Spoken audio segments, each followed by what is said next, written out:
Vamos começar atendendo as pessoas.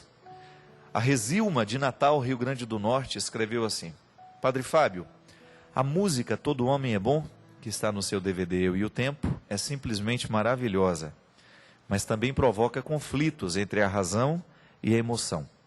Se todo homem é bom, como explicar tantas atrocidades causadas pela mão humana? Será que o homem nasce bom e a sociedade o transforma? Sei que essas questões vão muito além do bem e do mal. O senhor padre tem uma belíssima canção chamada Voltei para Perguntar. Um dos versos diz: que eu deixe só o bem que existe em mim. Acredito que na medida em que fazemos tantas maldades, acabamos esquecendo o que existe de bom em nós. Eu só queria entender essa inspiração.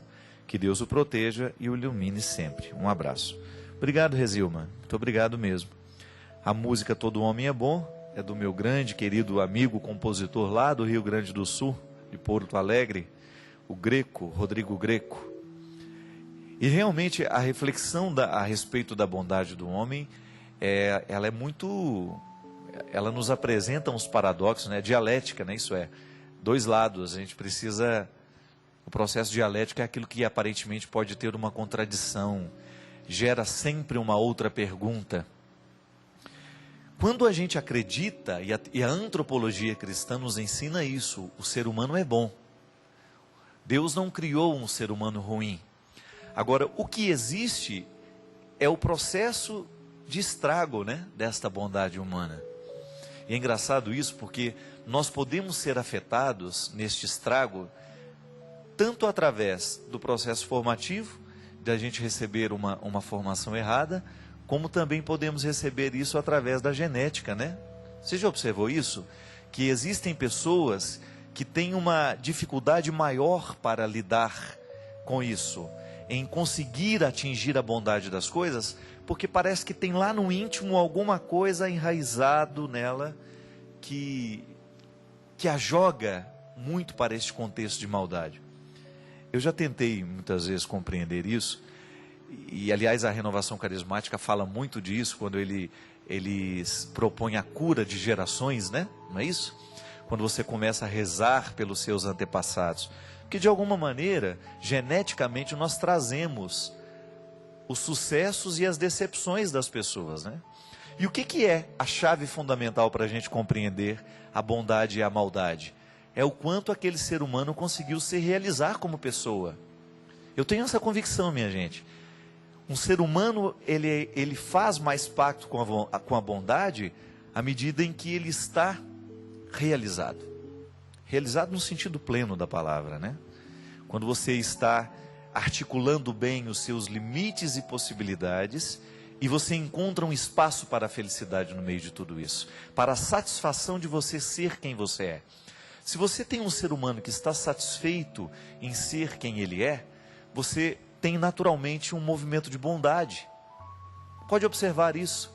Quando você encontra uma pessoa que está realizada na vida, que está bem encontrada naquilo que Deus lhe deu como possibilidades e limites, essa pessoa tem mais possibilidade de fazer bem ao mundo. Ela é mais propensa à bondade. Ao contrário que quando você encontra uma pessoa que não conseguiu se realizar, quando ela tem muitas dificuldades de lidar com ela mesma, ela vai ser mais propensa a fazer a maldade. Isso é muito comum nos nossos dias, né? Aí a gente vai tentar entender a violência, né, no mundo, tentar compreender a violência no nosso país. A gente vê tantas atrocidades, né? No dia do apagão, alguém entrou dentro de um bar lá em Taubaté, na cidade onde a gente vive, e assassinou brutalmente o rapaz que trabalhava ali dentro. Você vê violência o tempo todo, às vezes você esbarra na maldade humana e você fica pensando, meu Deus, como é que a gente pode acreditar que o ser humano é bom, se aquilo que eu vejo do ser humano não me inspira isso? Não é uma concretização da teoria, né? A vida não concretiza a teoria. Mas ali, minha gente, a gente precisa compreender que muitas vezes nós temos um contexto de escolhas que foram feitas pela pessoa e também pelas outras que estavam ao lado dela e que foram influenciando. A filosofia se ocupou muito de pensar essa questão, né? O homem é bom, nasce bom e o meio o corrompe, alguém já dizia. Não, O ser humano nasce muito já corrompido. O ser humano é naturalmente mau. Você tem diversas perspectivas, né, antropológicas, reflexões a respeito dessa divisão no mundo, né, de bem e de mal. E o que a teologia nos ensina, a antropologia cristã nos ensina, é que Deus nos fez bons. Nós temos uma fragilidade, que nós chamamos de pecado original, e por isso nós precisamos cuidar, para que a gente não permita que este mal cresça dentro de nós. É como se nós tivéssemos uma pedra no sapato que aperta, e a gente sabe, precisa descobrir um jeito de pisar, de maneira que a pedra continue ali, e mesmo assim a gente continue andando, a gente continue caminhando.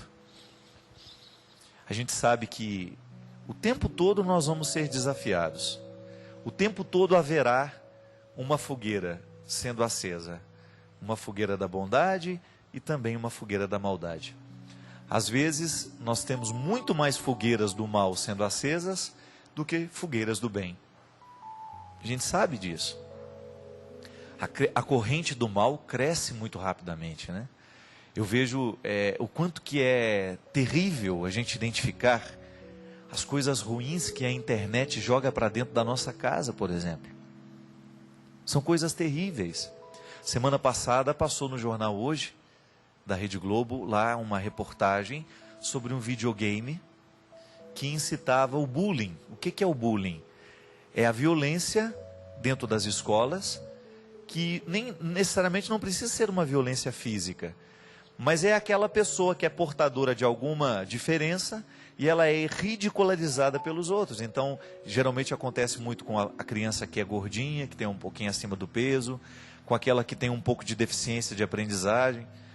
O grupo se fortalece para humilhar, para maltratar aquela pessoa. E existe um videogame que é programado, que é feito a partir do bullying, onde vence aquele que humilha mais, aquele que maltrata mais, aquele que machuca mais. E veja bem, é todo um contexto pensando isso, né? São pessoas que começam a pensar a tecnologia para aumentar aquilo que é ruim no mundo. Se você tem um brinquedo, uma atração, né? Aquilo que deveria ser uma distração para instruir as nossas crianças, acaba sendo um instrumento que vai destruir as nossas crianças. Vamos gerar gente preconceituosa, né? O preconceito, minha gente, é uma das coisas mais terríveis que nós temos na sociedade. E eu falo preconceito de maneira geral. Quando alguém se sente melhor do que o outro e tem sobre o outro um preconceito, né? E se sente no direito de humilhar, de machucar, de maltratar, por causa da diferença. Quando a gente vê isso crescer no mundo, isso é extremamente... Isso danifica a estrutura social, né? E você pensar que esses jogos entram na sua casa. E aí eu sempre preciso ter essa consciência e não me canso de dizer isso às pessoas, porque isso para mim é evangelização. Evangelizar é a gente tomar consciência de que o segmento de Jesus tem que nos orientar, tem que mudar as nossas escolhas. O que é que você permite que entre na sua casa? A bondade ou a maldade? O tempo todo a maldade e a bondade vão bater à porta da nossa casa. O tempo todo alguém vai nos oferecer uma coisa que é boa e uma coisa que é ruim. E somos nós que livremente damos passo na direção de tudo isso. Agora, quando você tem uma criança que ainda não sabe escolher e ela é encaminhada para essas coisas ruins, a culpa é de todos nós. É por isso que é muito difícil fazer uma análise da sociedade a partir do conceito de culpa.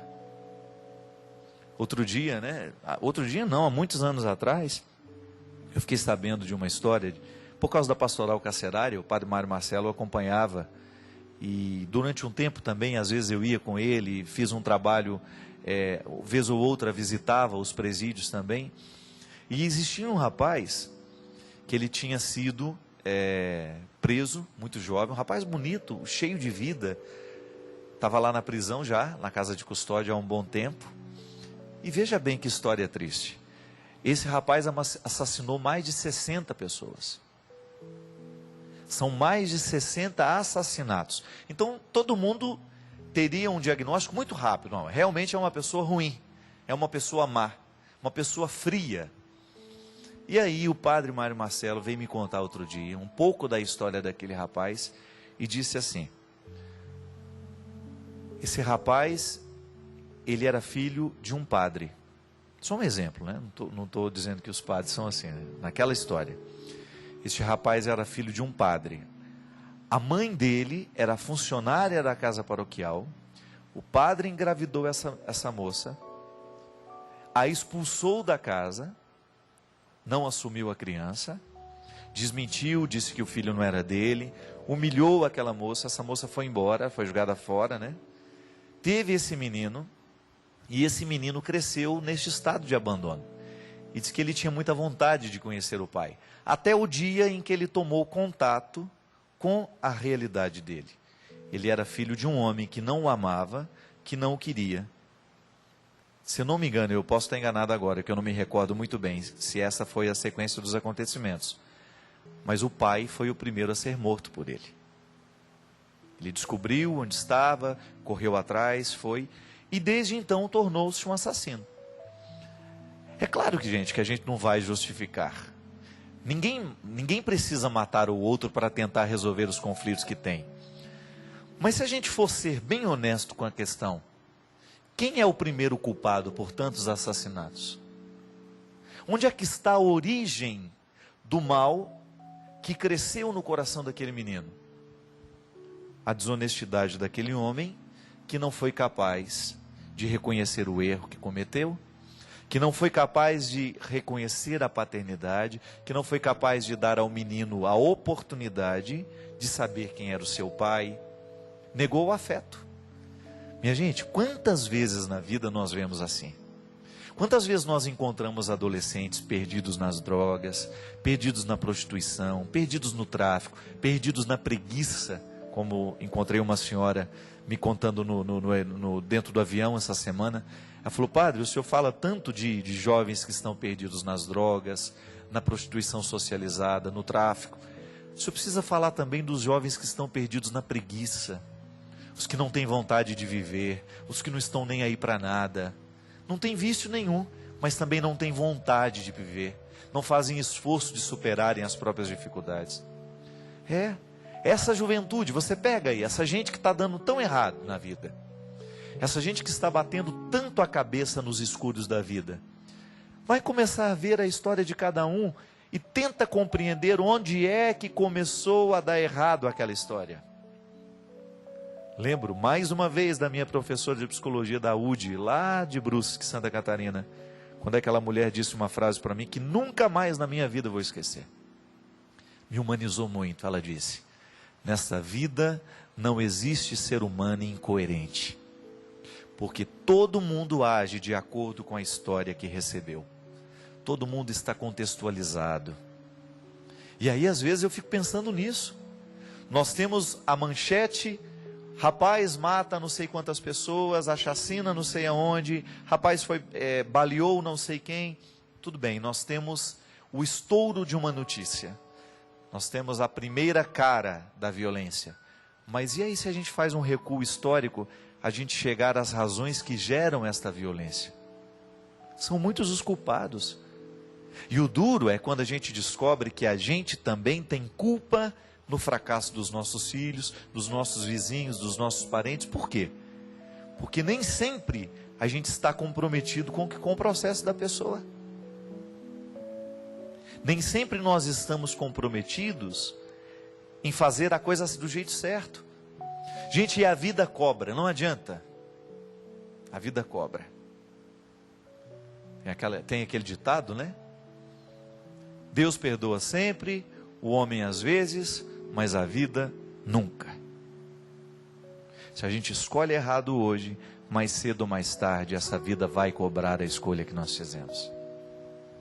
Isso é inevitável. E nós precisamos ter muito cuidado, Porque senão nós vamos comprometendo essa verdade teológica de que o homem é bom. Por quê?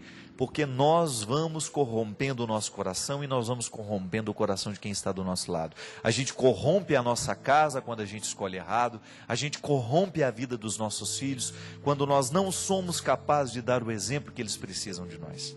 Quando nós não somos capazes de ser aquela presença forte na vida de uma criança, ser determinante através do afeto, coloque isso no seu coração. A maior autoridade que você pode ter em relação aos seus filhos, ela tem que ser afetiva antes de qualquer coisa.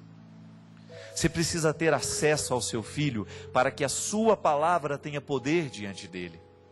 Não adianta nada você dizer para ele: meu filho, não fume porque o cigarro faz mal, se ele vê você acendendo o cigarro toda hora. Não adianta nada você dizer para ele que a fidelidade é um valor, se você não é fiel à família que você assumiu. Não adianta nada você dizer que o álcool destrói, que o álcool machuca, que o álcool mata as pessoas, se você continua bebendo, né? E você traz isso para eles. É o exemplo, é a vida falando mais forte que as palavras. Então nós comprometemos a estrutura de bondade que o mundo pode ter por causa da nossa ação, que nem sempre está comprometida com aquilo que Deus fez em nós. É bonito você pensar isso. Você é bom. Seu coração é um poço de bondade. Você nasceu para dar certo. Você nasceu para a bondade. Só que você não vai dar certo, você não vai ser bom, se ao longo da sua vida você fizer, livremente ou não, se você fizer a escolha daquilo que não é bom. Se você fizer parceria com a maldade, se você trouxer para dentro da sua casa, para dentro do seu coração, as estruturas que não são boas.